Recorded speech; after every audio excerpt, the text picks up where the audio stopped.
Perte yun akong kalimuta bang prenatal man di ay namo. Mayo gani kaning agi ang ako ang Banabels dito sa center dapit mo tong gitawag siya sa mga nagtrabaho dito nga padtuon na daw mi kani laging dili ta sanay mo adtong center ba.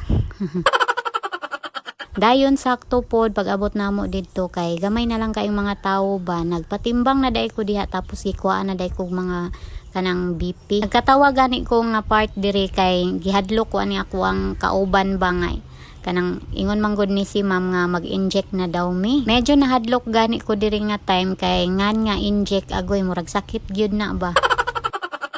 Pero ingon pud sila nga no daw sakitan nga gamay raman daw kayo nang gituslok daw. Wa gani daw nahadlok sa kanang junior sa bana nga dako pa daw ato ay syempre sakit biya nang gamay o kanya talinis pang kato kay lami man to di man to sakit. Why? Bitaw, lahi ra bitaw nang inject sa bana niya. Lahi po nang inject diri sa center. Gusto unta na ako lantawon ba. Pero ingon po niya akong mga kauban diri nga ayaw daw lantawon para dili daw ko masakitan. Munang nagpalibat-libat na lang ng akong mata diri. Pero murag sakit yun kayo siya ay.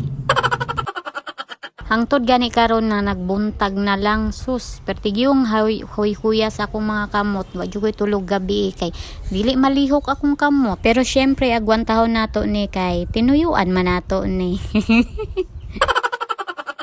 Isa pa kinahanglan gyud nato ni kay para raman pud ni sa ato ang mga kaayuhan ba ug sa ato ang umaabot na soon to be baby number 2. Dayon gitagaan dayon ko diha ni ma'am og mga vitamins nga para daw imnon nako dayon mayo gani kay na si life free mo nang gihatagan ko nilag medyo daghan-daghan biya pud ni gamay katong last time man gud nga pag-anhin namo diri kay wala si life free nga mga vitamins mo nang nagpalit na lang mi sa pharmacy yahan na lang min giresitaan ba.